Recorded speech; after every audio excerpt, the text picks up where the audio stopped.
Hello and welcome to this special bonus edition of the Media Podcast. I'm Matt Deegan, and it's Ken Bruceageddon. If you're not a radio nerd, please look away now. There's a TV festival special for you lot, though, coming soon, because this episode is our deep dive into the RAJAR figures, released on Thursday, and particularly showing what's happened since Radio 2 lost the host of its biggest show to commercial rival Greatest Hits Radio. Who's won audience? Who's lost theirs? Let's find out in this special edition of the Media Podcast.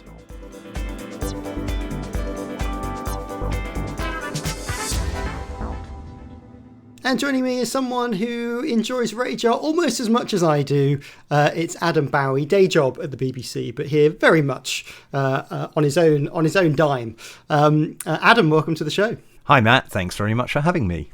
No worries. So I think the big story today is definitely about Ken Bruce. This is the first time that we'll get to see some audience figures since he's joined Greatest Hits Radio.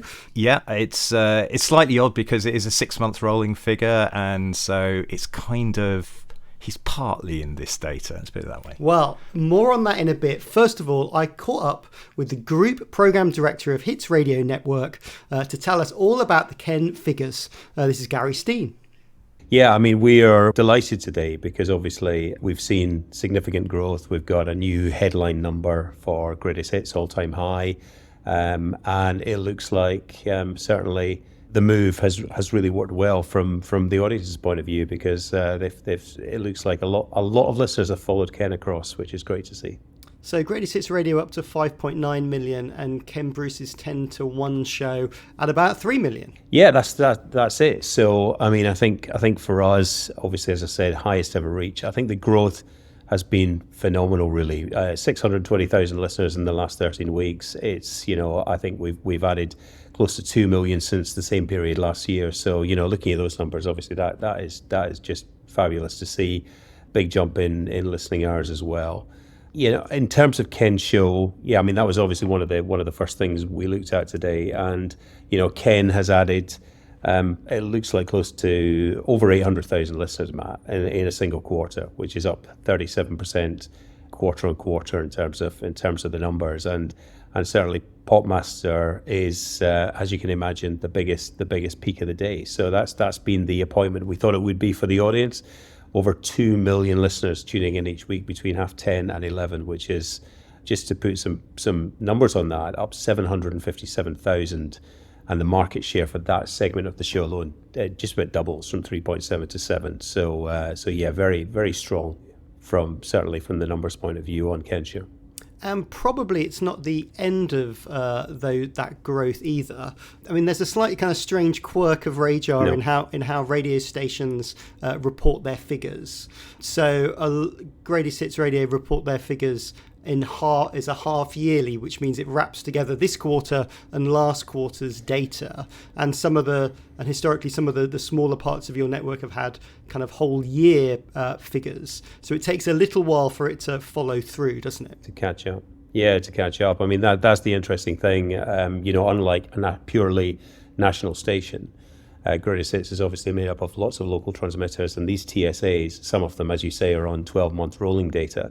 So yeah, I think what we will see is that growth continuing, I would hope, over the next two or three surveys, because for some stations, actually, we've only got 3 months out of 12, which have got Ken in these numbers. So yeah, I think there is more to come. I mean, when you have a look at the data, I mean, this is getting quite noodly. So Radio 2, where Ken used to be, that slots down about 1.3 million listeners, and about 800 are recorded as you at the moment. But that difference probably suggests the direction of travel when all of that Ken listening is added on a little bit later on over the next quarter or so. Yeah, it does look like that. And I mean, I think we knew from day one that Ken has got really loyal fans that have listened to him for a long time, absolutely love what he does, tune in specifically for him and Popmaster every morning. And it does look like, in a rare moment actually, that because you don't see it very often, where an audience actually just goes, they follow a presenter from one station to the other, like that. It's a very rare occurrence. And I've probably only seen that happen once, Matt, and that was when Kyle and Jackie O moved from Today to Kiss in Sydney. And pretty much the shares and the audience switched between the two stations. So it's very rare you see that. No, it's going to be interesting to see what happens. So what was in your predictions? Has this hit your predictions for when you thought about pulling him over to Bauer? It's hard, isn't it? Because, I mean, all we can look at is our streaming data and our social engagement numbers. And obviously they have massively increased, as I'm sure you're aware. And, we did some rough calculations based on what that would look like. And certainly that number was significantly higher than what RAJARs posting in this quarter. But I think everybody is delighted with the success of Ken's show and the whole station actually as well, because I think what we've seen is, while Ken's show has clearly boosted numbers for the station, that success has been shared across the schedule. Simon's done really well at drive time. Jackie Brambles has gone over 1 million in the evening. Andy Crane, Rossi, Mark Goodyear, Kate Thornton, all the shows have done really well in this quarter. And you're doubling down on Ken. There's going to be even more Ken, a whole radio station from him. What's happening with that? So yeah, obviously we launched a new initiative, and that was Premium, which is a subscription service, and it's ad free. So obviously done by lots of other platforms outside of radio. We started some trials at the start of the year, and that's gone really well from a Greatest Hits point of view. I think Greatest Hits is certainly the most successful station in Bauer's whole portfolio, including our European stations. And I think that's because we are pulling in audience from the BBC, clearly, that are not always as happy to sit through commercial breaks as maybe listeners that are true commercial radio listeners. So we've seen a great uptick in subscriptions since Ken started, and on the premium sort of service at the moment, as well as the main station without the ads, you can listen to an 80s channel. Simon Mayo's got an album channel, and we're about to launch Ken Bruce's Secret 60s, which is obviously celebrating the music from a decade. We don't really play a huge amount because Greatest Hits music policy is kind of centered 70s, 80s, 90s. So this is a chance to for listeners that love the 60s, from the Beatles to the Stones, etc., to tune in, hear Ken, who loves that music as well, playing some of the songs that he was brought up on.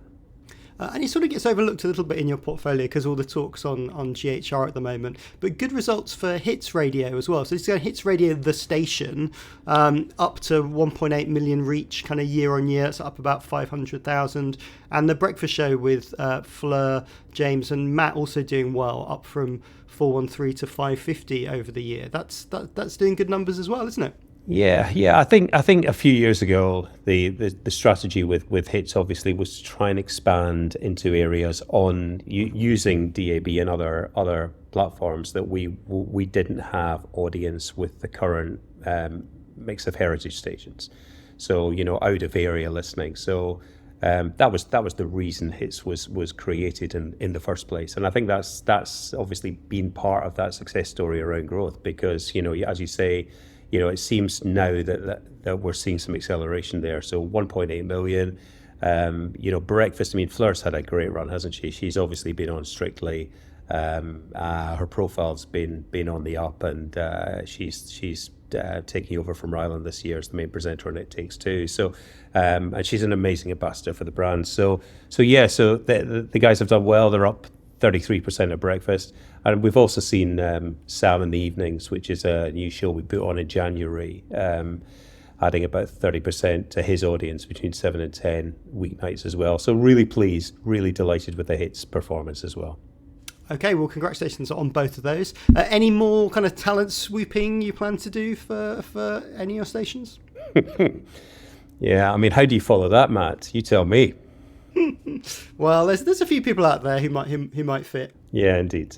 But always on the lookout. But yeah, I think we'll just take a moment and double down. And obviously, as you said earlier, I think make sure that we continue that growth for Greatest Hits, because it seems to be working well over the next few surveys. Great. Well, thank you for your time. Thank you.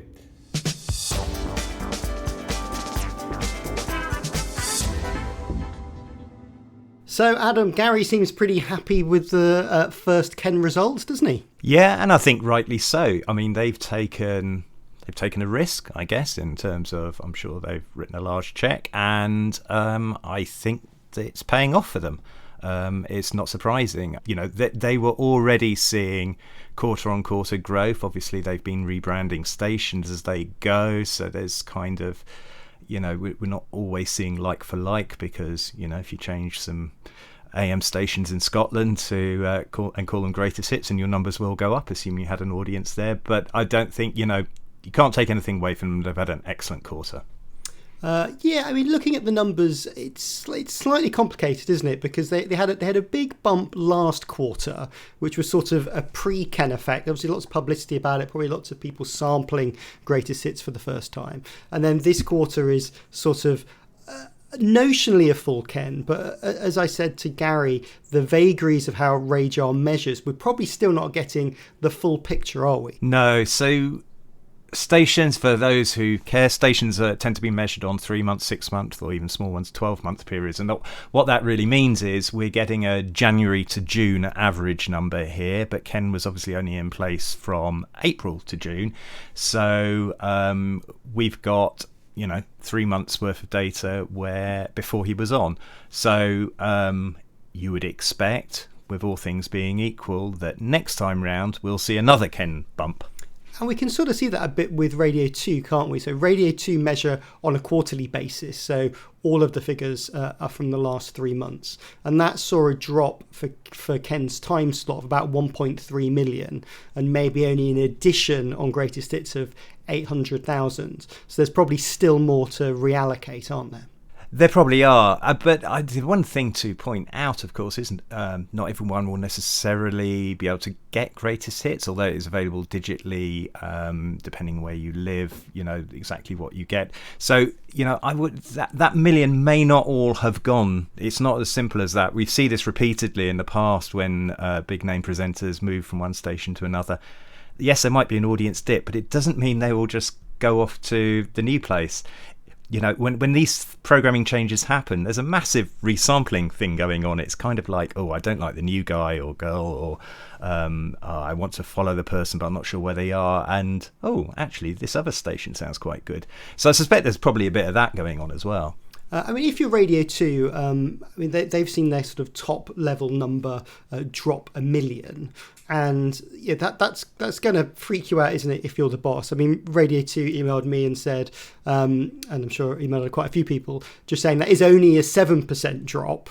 They are a massive radio station. 1 million does seem a big number, but 7% on the high on the fluctuations chart. But that has happened before over the past few years.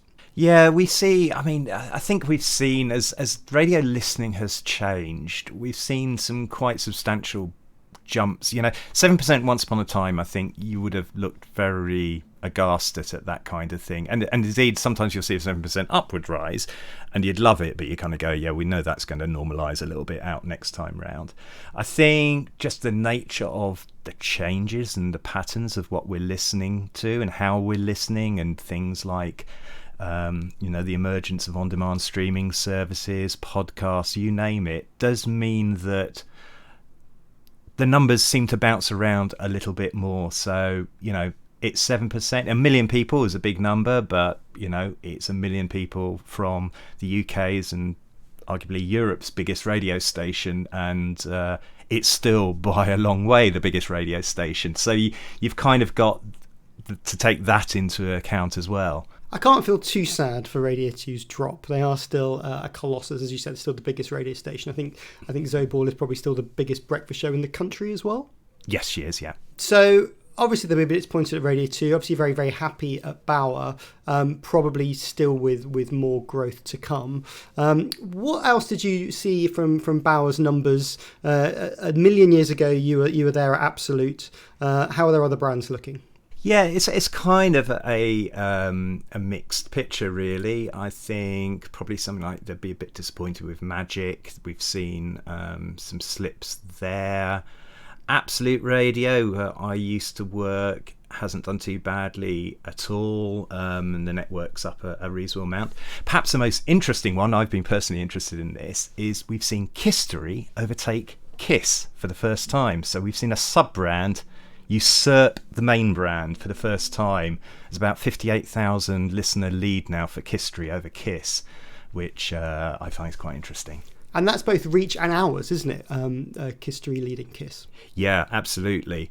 Now I think that's probably, if I was to, without having access to whatever kind of internal research that they have, that's probably as much as anything a demographic and radio listening kind of reasoning. So younger listeners maybe aren't listening as much, and Kiss is obviously aimed at the younger audience, whereas History, you're listening to the music from 10, 15, 20, 25 years ago, whatever, and you're an older person who's more used to listening to radio, and so you still love listening to the radio, to some of the songs from your youth, effectively, as we've seen in the past with, and we continue to see with some of the decade stations that others like Absolute and Heart do. So I suspect that's why, but it's been edging towards this now for a few quarters, and we've now actually seen it happen.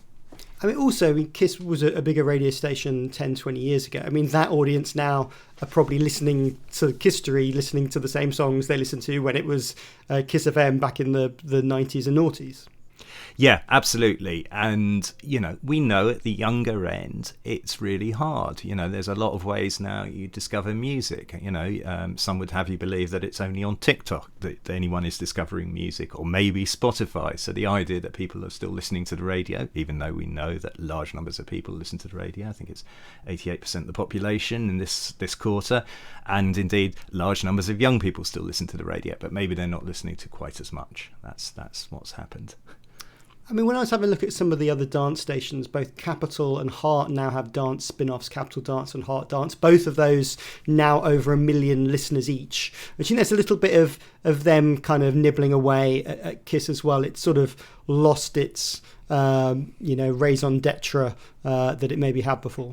Yeah, let's face it, it's now easier than ever, it seems, for the big brands to pop up new services fairly quickly and fairly easily and fairly inexpensively. I noticed Capital Chill popped back up onto RAJAR. I don't think Chill actually went anywhere, but it's been a few years since it last had some RAJAR numbers. And, we've seen, I think in the interview you just played, that the Bowie sort of premium services, they announced a Forgotten 80s service. So some of these are, paid for things. Some of these are just, they can go onto a DAB multiplex somewhere, or go onto the dial on your the radio apps that the likes of Bowie and Global have, and you can spin these out. And I think there's definitely a case that once upon a time, the economics of starting a new station for a modest number of people, not a small number of people, because all of these are doing okay, and of course the advertising gets sold across the entire network. But once upon a time, the economics wouldn't have necessarily worked for that, not if you had FM or even just DAB slots to fill. But now they do, particularly in a streaming world. And I think a lot of people are going off to a lot of these sort of disparate places and getting precisely the music that they want. I want a particular flavour of dance music from a particular period that's important to me or that I particularly loved, and I'll go off and do that. And of course that's going to snip around and eat at the edges of a big sort of legacy brand like Kiss. I mean, if you're Rebecca and she's in charge of all the Kisses, but obviously a lot of her time spent on kind of the main Kiss FM UK, does it make those companies think actually where our budget goes, where our effort goes, should maybe change? Traditionally spin-off stations didn't necessarily have the same effort put into them as the main service. Or does it say that actually some music-intensive services are fine and they don't need much more investment? Yeah, it's a really interesting question, isn't it? And I often wonder, do you switch around FM and DAB? Kiss still has it is losing the one in East Anglia, but it still has some FMs, and would it be a better idea putting a service aimed at older listeners over onto FM and switching the younger one onto a streaming and DAB one as well? I don't know, but there would definitely be all the things I'm thinking about, at the point. I think the only real difference is whether, and this is what I don't know, is whether there's a real difference in the rates that they're able to charge to advertisers. So even though Kiss Stream might be bigger than Kiss, it's possible, given the demographic that Kiss reaches and the wave band that it's on, that it still earns more money. And I think, at the end of the day, these are commercial operations. That's what it boils down to. I mean, deciding what goes where is sort of quite an art. I don't think there is any real, guaranteed solution to it. I mean, I think what was interesting was when Absolute kind of lost all of their analog frequencies and went digital only. It hasn't really affected that station. And putting Greatest Hits Radio on, previously the Absolute Radio FM frequency in London, has definitely benefited GHR. So there is sort of... there isn't kind of one size fits all, is there, to where things should be broadcast? No, definitely not. I mean, I think the Absolute one was always interesting because of the sort of AM and music, and is that an appropriate bandwidth? Is that an appropriate band in 2022, 2023 for music? So that was probably an easier question to call, but it does feel that Bauer is more willing to do this. As I just sort of mentioned, they're going to switch from KISS to GHR in the east of England, something that Ofcom has just allowed through, despite the complaints from some of the other radio stations that are competing in that area.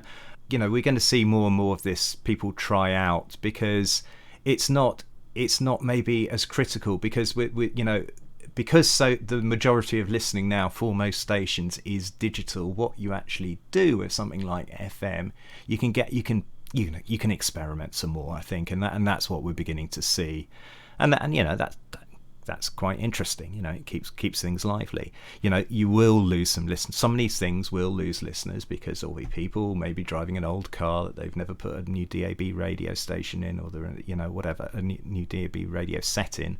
They're not going to be able to listen, and maybe they're not going to jump through the hoops required to make those changes. So there are costs to that, but maybe they're much smaller than we used to think they are. So looking at Bauer's rivals, how's Global over in Leicester Square? How are they doing? Probably mixed numbers, I would say, across most of the board. The Capital brand fell a little bit. That includes kind of basically all the Capital stations, but it was up on the year. I mentioned they've kind of just added in Capital Chill.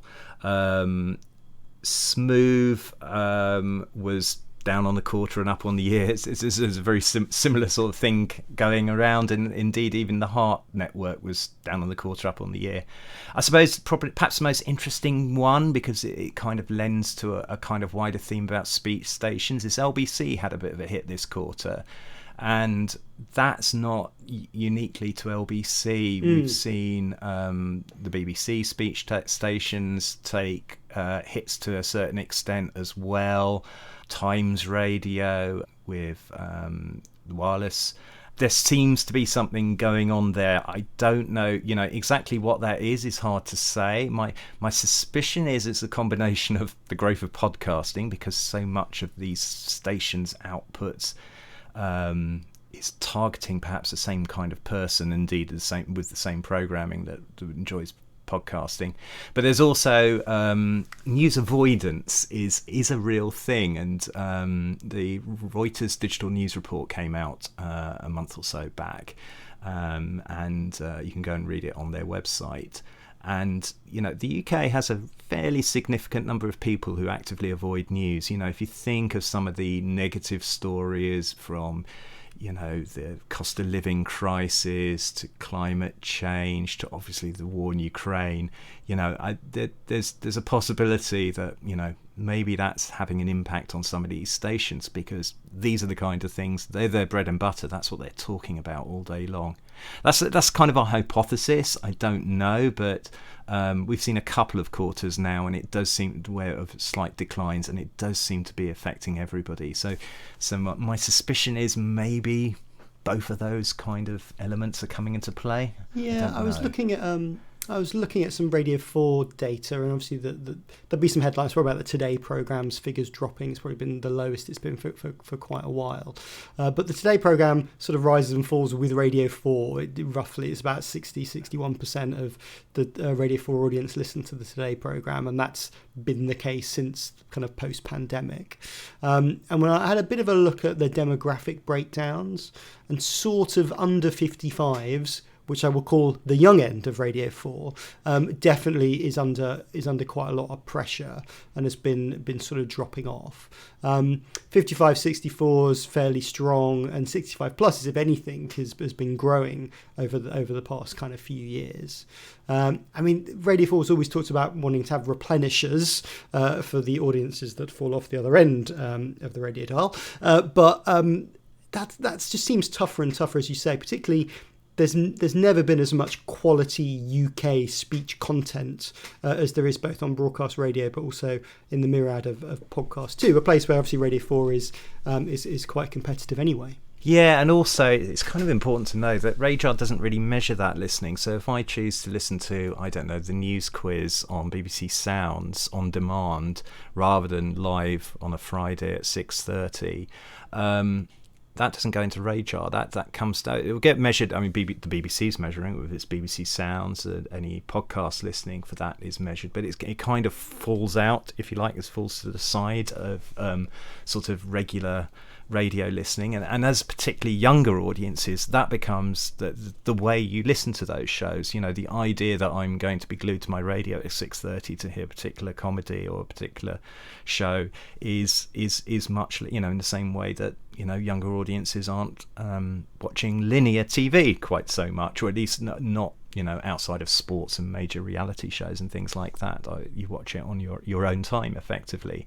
And I think, you know, and absolutely that competition, you know, even in a time when you were seeing maybe some cutbacks in certain levels of investment in things like podcasts. You know, it's notable Spotify paying lots of money to get Louis Theroux across. We've seen Pod Save the UK launch, you know, the Times, the Guardian, everyone launching fairly substantial podcast operations in the UK. There's no, as you say, there's no shortage of things to be listening to aimed at that younger, putative Radio 4 audience. I mean, we've touched on it a little bit before. I mean, Times Radio, I think it's a great listen. Like, it's clearly a really well put together radio station, but they can't really seem to get away from around 500,000 listeners. Is this a marketing issue? Is it a branding issue, or is it a programming issue for them?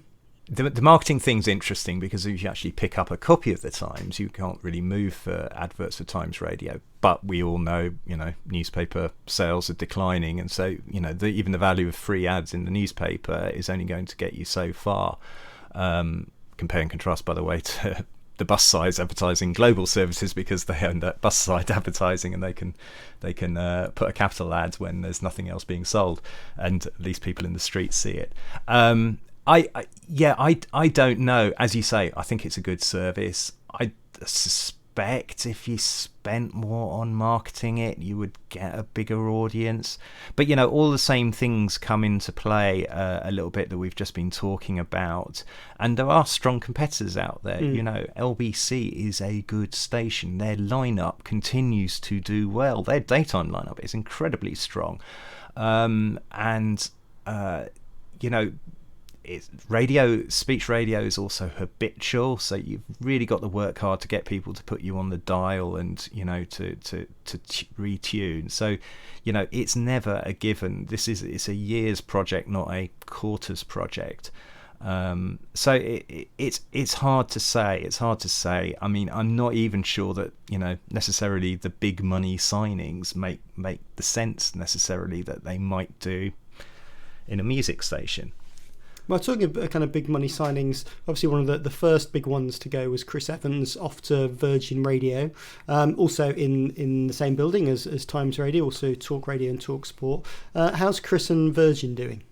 So Virgin, I mean, they're flat on the year in reach, but they're down about 5% on the quarter, and they're down about 2% on hours, both on the quarter and the year. I said they're floating around the 1.4 million-ish number, and they've been there for a while. And Chris Evans, he's down about 4% on the quarter, only down about 1% on the year. Again, he's on across the network, 863,000. So it's kind of floats around the 900,000-ish listener mark, which is obviously, a long way off what he would have got back on Radio 2. But, it's never really sort of broken out of that sphere. I suppose that's probably what they'd probably find a bit disappointing, I think.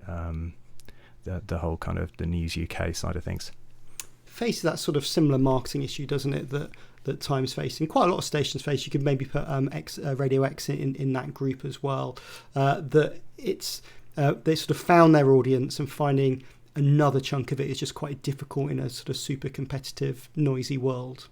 There's that, you'll get that bit at the beginning. I mean, it will obviously be interesting to see what happens to Ken Bruce over time now, once everything's sort of leveled off a little bit. But yeah, it's you can get those people in at the start, but then, the big fans, because I think for all of these, yes, they're on DAB, yes, they're on DAB nationally, but it's, a little bit out there. You've still got to think about it. It's still not necessarily sitting on a radio brand that is in your sort of top tier of radio brands. So even though your smart speaker can easily stream many of these services, it's not, front of your sort of cortex there. So it's a challenge, and we've seen this now repeatedly, where you'll get to a level and you just can't push on. Speaking of newish stations, so Boom Radio's had a kind of meteoric rise since it launched. Has it reached the limits of its success? It was up again this quarter, but at a much at a much kind of smaller degree, about 635,000, I think. Do you think it's still got more in the tank? To be fair, they're still sort of 90% up on the year and 100% up on the year in hours. So, it was a bit more modest this year, this quarter for them. I don't think they have. I mean, here's the thing: we've just been talking about some stations that do have a certain amount of marketing, even though they're largely marketing to a limited audience. And then here's a brand that, as far as I'm aware, has minimal, if anything in the way of marketing budget. So it feels like we're still talking about a word of mouth success. So yeah, I still think they've got a way to go. I really do. I don't think they've topped out.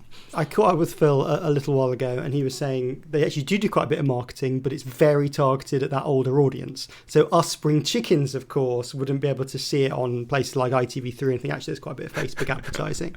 But I think one of the things they said to me was their challenge, like a lot of stations, is driving awareness and getting people to sample the station when they're in the door. People really love it, and Boom, I think, has the highest average hours of any radio station on RAJAR at the moment, over 10, even beating LBC, which always does quite well. So when people find that station, it does amazingly, and their total hours, which is where the money comes from in commercial radio, I think serves them pretty well. What else did you notice from this quarter's RAJAR? Given all the noise around BBC local radio, it's notable that their reach grew this quarter. So I don't know what to say about that, apart from actually the audiences are doing fairly reasonably there. It's like the curse of award ceremonies. As soon as something good happens, your figures go down, or when something bad happens, your figures go up. It was up about 250,000, wasn't it, to I guess around the 5 million. So they'll be pleased, or management will be pleased. Maybe the staff, maybe not so pleased. There was a new station we got this quarter. Radio X had Radio X Classic Rock, which is a newly RAJAR reporting station. And actually, I mean, this kind of goes back to here's a spin-off brand. 275,000 reach, 1.4 million hours. They're not terrible numbers if they're kind of additive to an overall Radio X brand and it's sold. That seems pretty decent. Yeah, I think it's interesting. I think sometimes it's easy to jump on all kisses down or capitals down or smooths down without thinking of the broader network and how many hours they're now servicing across a variety of radio stations that, as you say, are all sold together. And you have to sort of change your mindset a bit. I think maybe sometimes that's where some of the BBC stations haven't got a lot of that. I know if you talk to some of the people at the BBC national networks, they would quite like some Radio 1 or Radio 2 spin-offs to do a similar job to what Absolute or Heart have done. And some of the spin-off channels that maybe sit on BBC Sounds, we don't kind of see the numbers for it. It's just not dealt with in the same way. So, of course, maybe those stations are going to be facing more challenges than networks you can top up figures with a handy spin-off. Yeah, it's always interesting. I mean, I was looking at the Heart brand, for example. You know, there are a lot of Heart digital stations.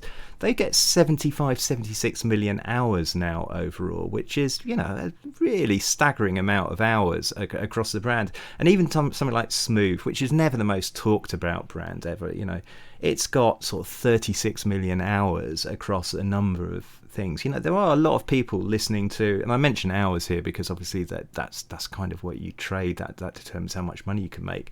But these are good numbers, and there are, you know, substantial numbers of listeners listening to these services. And yeah, they're not the, you know, they're not the sexiest brands. They're not the ones the national newspapers are going to pick up on, but they're very solid performers. Yeah, I mean, the other things I noticed, kind of classical music's not had a good kind of few quarters, both Classic FM and Radio 3 down. Radio 3 sort of bottomed out about 1.7 million a couple of quarters ago, sort of recovered and now is kind of back to that. Classic FM, I think I've lost about 10% reach over the last 12 months. I mean, speaking to people at both of those networks, I think they feel sort of, perhaps since the RAJAR change of the systems and how they put together, maybe they've been overly affected. And it's interesting that both of them seem to have fallen at roughly the same time. Does that say something broader about the market or how things are measured? Yeah, I don't know. I think Scala's also not exactly sort of, you know, that's not where all the listeners have gone to either. I think they've not had a great book either. I mean, it's hard to say. I don't think it's because Apple has launched their classical music streaming product. I don't think that's necessarily the reason why. Everyone's shifted. It's not like I think that there's been some enormous change in people's tastes. So, you know, those kind of stations, they should be pretty solid and pretty much, you know, quarter on quarter. I'm not aware there's been. Yes, there is a new controller at Radio 3 and there's sort of some changes being made at the edges, but it's not as though the entire schedule has been thrown upside down or anything. And similarly, you know, there's a few bits and pieces going on at Classic FM, but again, you know, nothing too extraordinary. So, you know, I don't think it's the programming necessarily that's causing these things, but you know, we'll have to see. As you know, the thing to know is the methodology since the pandemic has continued to evolve and be tweaked a little bit, you know. And it's one of the things I sometimes, you know, do point out, that we do have to be very careful sometimes when we're comparing some of our figures, you know, the exact how RAJAR is being, the various different types of people who are being sampled, and the makeup has evolved over time, and I suspect there's more evolving to go on. Yeah, it's interesting for people who don't know. So historically, people have used diaries to record their listening, and that might be a paper diary, a diary on their computer, or a diary on their phone.